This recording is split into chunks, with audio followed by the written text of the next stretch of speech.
Barnaby Rudge by Charles Dickens. Chapter 77. The time wore on. The noises in the streets became less frequent by degrees, until silence was scarcely broken save by the bells in church towers marking the progress, softer and more stealthy while the city slumbered, of that great watcher with the hoary head who never sleeps or rests. In the brief interval of darkness and repose which feverish towns enjoy, all busy sounds were hushed, and those who awoke from dreams lay listening in their beds, and longed for dawn, and wished the dead of the night were past. Into the street, outside the jail's main wall, workmen came straggling at this solemn hour in groups of 2 or 3, and meeting in the center, cast their tools upon the ground and spoke in whispers. Others soon issued from the jail itself, bearing on their shoulders planks and beams. These materials being all brought forth, the rest bestirred themselves, and the dull sound of hammers began to echo through the stillness. Here and there, among this knot of laborers, one, with a lantern or smoky link, stood by to light his fellows at their work, and by its doubtful aid, some might be dimly seen taking up the pavement of the road, while others held great upright posts, or fixed them in the holes thus made for their reception.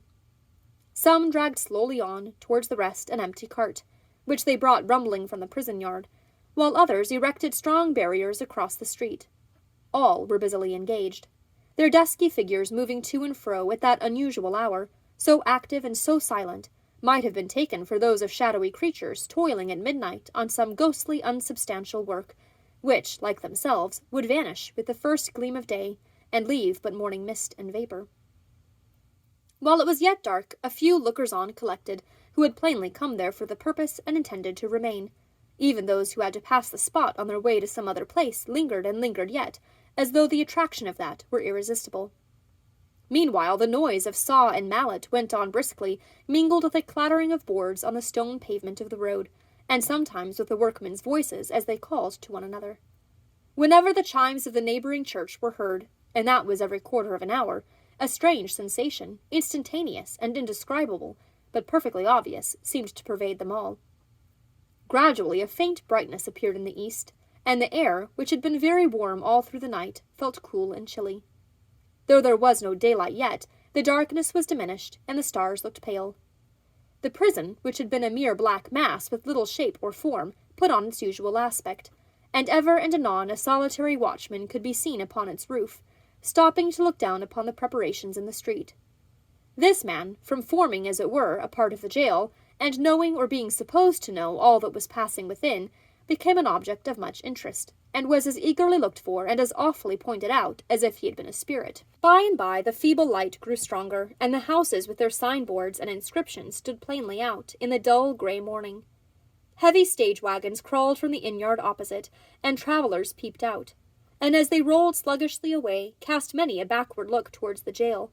And now the sun's first beams came glancing into the street, and the night's work, which in its various stages and in the varied fancies of the lookers-on had taken 100 shapes, wore its own proper form, a scaffold and a gibbet.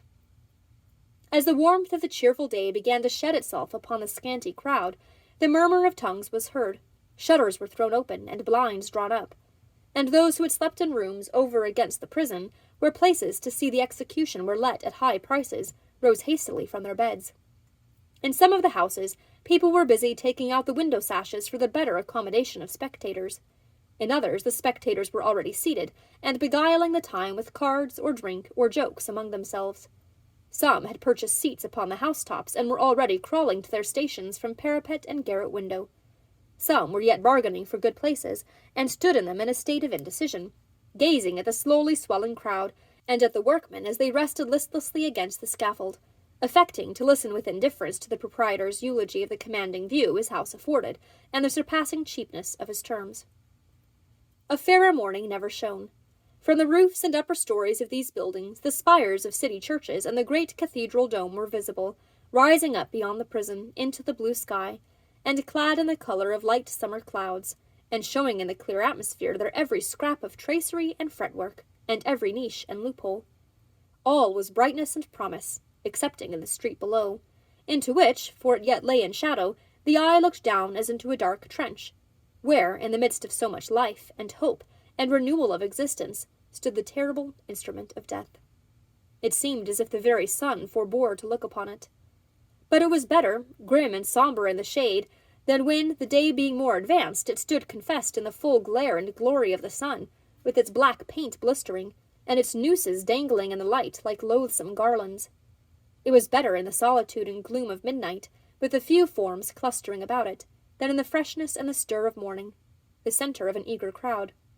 It was better haunting the street like a spectre, when men were in their beds and influencing perchance the city's dreams, than braving the broad day and thrusting its obscene presence upon their waking senses.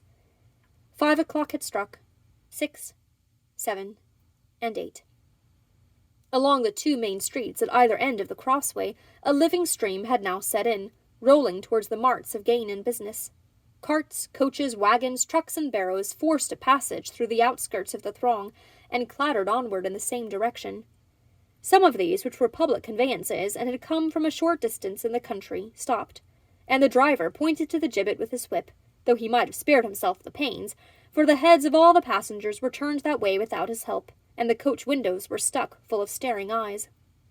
In some of the carts and wagons, women might be seen, glancing fearfully at the same unsightly thing, and even little children were held up above the people's heads to see what kind of a toy a gallows was, and learn how men were hanged. 2 rioters were to die before the prison, who had been concerned in the attack upon it, and one directly afterwards in Bloomsbury Square. At 9 o'clock a strong body of military marched into the street, and formed and lined a narrow passage into Holborn, which had been indifferently kept all night by constables. Through this another cart was brought. The one already mentioned had been employed in the construction of the scaffold, and wheeled up to the prison gate.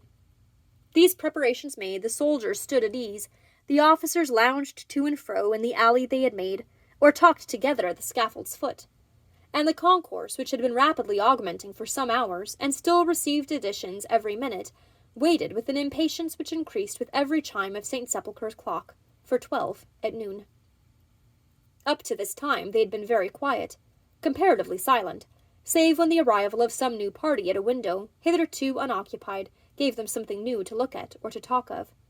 But as the hour approached, a buzz and hum arose, which, deepening every moment, soon swelled into a roar and seemed to fill the air. No words or even voices could be distinguished in this clamour, nor did they speak much to each other, though such as were better informed upon the topic than the rest would tell their neighbours, perhaps, that they might know the hangman when he came out, by his being the shorter one, and that the man who was to suffer with him was named Hugh, and that it was Barnaby Rudge who would be hanged in Bloomsbury Square. The hum grew as the time drew near, so loud that those who were at the windows could not hear the church clock strike, though it was close at hand. Nor had they any need to hear it either, for they could see it in the people's faces. So surely as another quarter chimed, there was a movement in the crowd, as if something had passed over it, as if the light upon them had been changed, in which the fact was readable as on a brazen dial figured by a giant's hand. 11:03. The murmur now was deafening, yet every man seemed mute. Look where you would among the crowd, you saw strained eyes and lips compressed. It would have been difficult for the most vigilant observer to point this way or that, and say that yonder man had cried out. It were as easy to detect the motion of lips in a seashell. 11:03. Many spectators who had retired from the windows came back refreshed, as though their watch had just begun.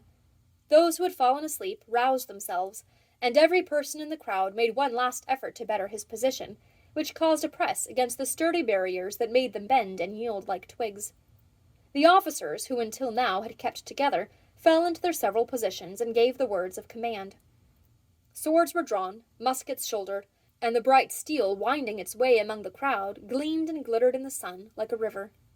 Along this shining path 2 men came hurrying on, leading a horse, which was speedily harnessed to the cart at the prison door. Then a profound silence replaced the tumult that had so long been gathering, and a breathless pause ensued. Every window was now choked up with heads.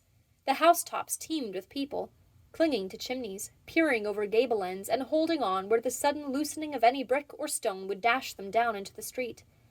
The church tower, the church roof, the churchyard, the prison leads, the very waterspouts and lamp-posts, every inch of room swarmed with human life. At the first stroke of 12, the prison bell began to toll. Then the roar, mingled now with cries of "hats off" and "poor fellows," and, from some specks in the great concourse with a shriek or groan, burst forth again. It was terrible to see. If any one in that distraction of excitement could have seen the world of eager eyes all strained upon the scaffold and the beam. The hollow murmuring was heard within the jail as plainly as without. The three were brought forth into the yard together as it resounded through the air. They knew its import well. "Do you hear?" cried Hugh, undaunted by the sound. "They expect us. I heard them gathering when I woke in the night, and turned over on t'other side, and fell asleep again. We shall see how they welcome the hangman now it comes home to him. Ha, ha, ha." The ordinary, coming up at this moment, reproved him for his indecent mirth, and advised him to alter his demeanour. "And why, master?" said Hugh. "Can I do better than bear it easily? You bear it easily enough. Oh, never tell me," he cried, as the other would have spoken, "for all your sad look and your solemn air, you think little enough of it. They say you're the best maker of lobster salads in London. Ha, ha, I've heard that, you see, before now. Is it a good one, this morning? Is your hand in? How does the breakfast look? I hope there's enough, and to spare, for all this hungry company that'll sit down to it when the sight's over." "I fear," observed the clergyman, shaking his head, "that you are incorrigible." "You're right, I am," rejoined Hugh sternly. "Be no hypocrite, master. You make a merry-making of this every month. Let me be merry too. If you want a frightened fellow, there's one that'll suit you. Try your hand upon him." He pointed as he spoke to Dennis, who, with his legs trailing on the ground, was held between two men, and who trembled so that all his joints and limbs seemed racked by spasms. Turning from this wretched spectacle, he called to Barnaby, who stood apart. "What cheer, Barnaby? Don't be downcast, lad. Leave that to him." "Bless you," cried Barnaby, stepping lightly towards him. "I'm not frightened, Hugh. I'm quite happy. I wouldn't desire to live now if they'd let me. Look at me. Am I afraid to die? Will they see me tremble?" Hugh gazed for a moment at his face, on which there was a strange, unearthly smile, and at his eye, which sparkled brightly, and interposing between him and the ordinary, gruffly whispered to the latter, "I wouldn't say much to him, master, if I was you. He may spoil your appetite for breakfast, though you are used to it." He was the only one of the three who had washed or trimmed himself that morning. Neither of the others had done so since their doom was pronounced. He still wore the broken peacock's feathers in his hat, and all his usual scraps of finery were carefully disposed about his person. His kindling eye, his firm step, his proud and resolute bearing, might have graced some lofty act of heroism, some voluntary sacrifice, born of a noble cause and pure enthusiasm, rather than that felon's death. But all these things increased his guilt. They were mere assumptions. The law had declared it so, and so it must be. The good minister had been greatly shocked, not a quarter of an hour before, at his parting with Grip. For one in his condition, to fondle a bird! The yard was filled with people, bluff civic functionaries, officers of justice, soldiers, the curious in such matters, and guests who had been bidden as to a wedding. Hugh looked about him, nodded gloomily to some person in authority, who indicated with his hand in what direction he was to proceed, and, clapping Barnaby on the shoulder, passed out with the gait of a lion. They entered a large room, so near to the scaffold that the voices of those who stood about it could be plainly heard, some beseeching the javelin men to take them out of the crowd, others crying to those behind to stand back, for they were pressed to death and suffocating for want of air. In the middle of this chamber, two smiths with hammers stood beside an anvil. Hugh walked straight up to them, and set his foot upon it with a sound as though it had been struck by a heavy weapon. Then, with folded arms, he stood to have his irons knocked off, scowling haughtily round, as those who were present eyed him narrowly and whispered to each other. It took so much time to drag Dennis in that this ceremony was over with Hugh, and nearly over with Barnaby before he appeared. He no sooner came into the place he knew so well, however, and among faces with which he was so familiar, than he recovered strength and sense enough to clasp his hands and make a last appeal. "Gentlemen, good gentlemen," cried the abject creature, grovelling down upon his knees and actually prostrating himself upon the stone floor. "Governor, dear governor, honourable sheriffs, worthy gentlemen, have mercy upon a wretched man that has served his majesty and the law and parliament for so many years, and don't let me die because of a mistake." "Dennis," said the governor of the jail, "you know what the course is, and that the order came with the rest. You know that we could do nothing, even if we would." "All I ask, sir, all I want and beg, is time, to make it sure," cried the trembling wretch, looking wildly round for sympathy. "The king and government can't know it's me. I'm sure they can't know it's me, or they never would bring me to this dreadful slaughter-house.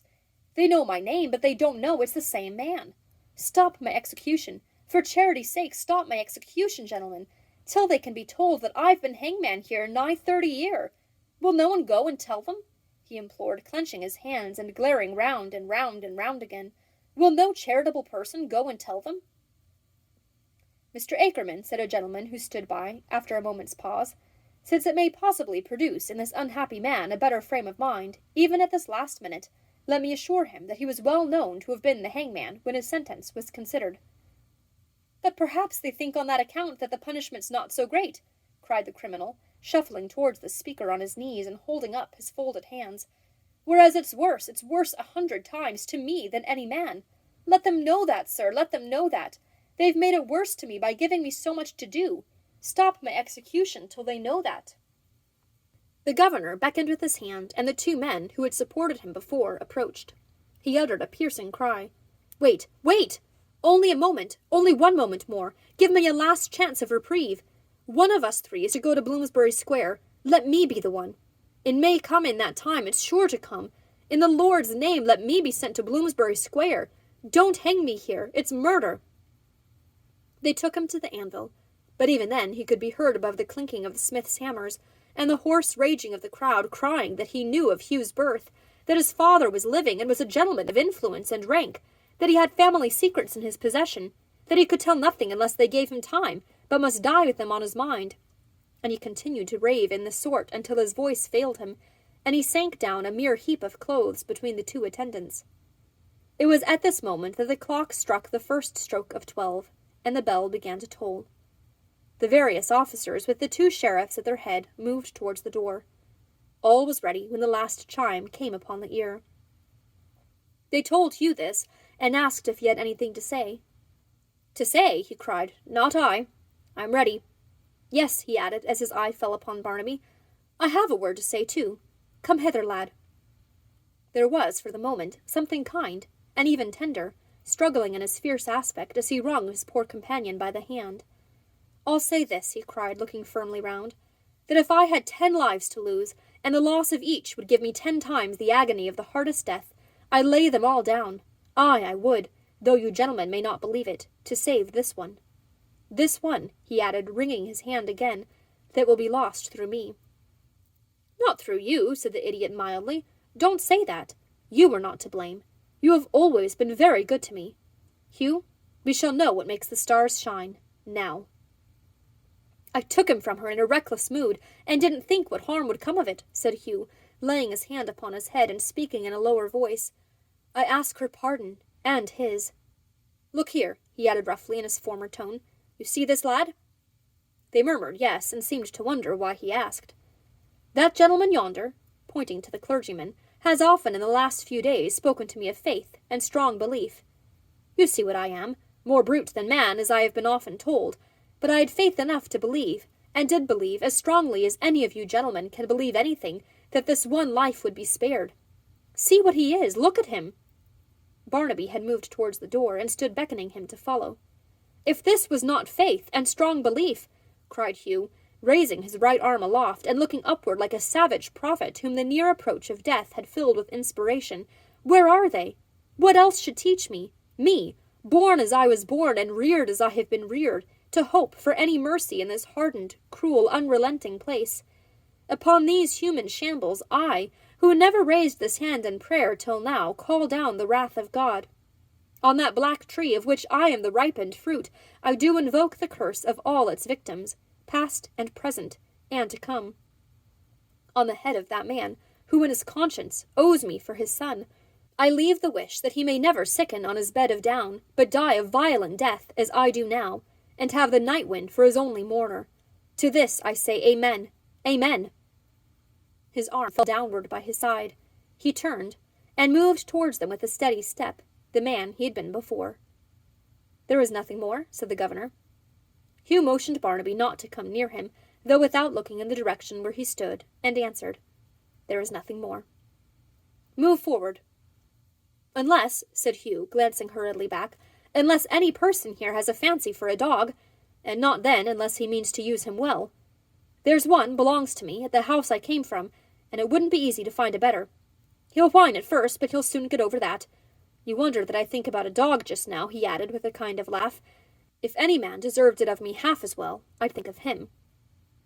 He spoke no more, but moved onward in his place, with a careless air, though listening at the same time to the service for the dead, with something between sullen attention and quickened curiosity. As soon as he had passed the door, his miserable associate was carried out, and the crowd beheld the rest. Barnaby would have mounted the steps at the same time. Indeed, he would have gone before them, but in both attempts he was restrained, as he was to undergo the sentence elsewhere. In a few minutes the sheriffs reappeared. The same procession was again formed, and they passed through various rooms and passages to another door, that at which the cart was waiting. He held down his head to avoid seeing what he knew his eyes must otherwise encounter, and took his seat sorrowfully, and yet with something of a childish pride and pleasure, in the vehicle. The officers fell into their places at the sides, in front and in the rear. The sheriff's carriages rolled on. A guard of soldiers surrounded the whole, and they moved slowly forward through the throng and pressure toward Lord Mansfield's ruined house. It was a sad sight. All the show and strength and glitter assembled round one helpless creature, and sadder yet to note, as he rode along, how his wandering thoughts found strange encouragement in the crowded windows and the concourse in the streets, and how, even then, he felt the influence of the bright sky, and looked up smiling into its deep, unfathomable blue.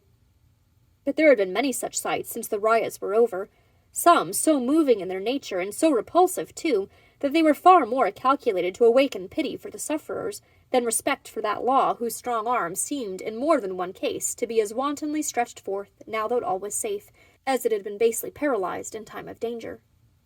Two cripples, both mere boys, one with a leg of wood, one who dragged his twisted limbs along by the help of a crutch, were hanged in the same Bloomsbury Square. As the cart was about to glide from under them, it was observed that they stood with their faces from, not to, the house they had assisted to despoil, and their misery was protracted that this omission might be remedied. Another boy was hanged in Bow Street, other young lads in various quarters of the town. 4 wretched women, too, were put to death. In a word, those who suffered as rioters were, for the most part, the weakest, meanest, and most miserable among them. It was a most exquisite satire upon the false religious cry which had led to so much misery, that some of these people owned themselves to be Catholics, and begged to be attended by their own priests. One young man was hanged in Bishopsgate Street, whose aged, grey-headed father waited for him at the gallows, kissed him at its foot when he arrived, and sat there on the ground till they took him down. They would have given him the body of his child, but he had no hearse, no coffin, nothing to remove it in, being too poor, and walked meekly away beside the cart that took it back to prison, trying as he went to touch its lifeless hand. But the crowd had forgotten these matters, or cared little about them if they lived in their memory, and while one great multitude fought and hustled to get near the gibbet before Newgate for a parting look, another followed in the train of poor lost Barnaby to swell the throng that waited for him on the spot.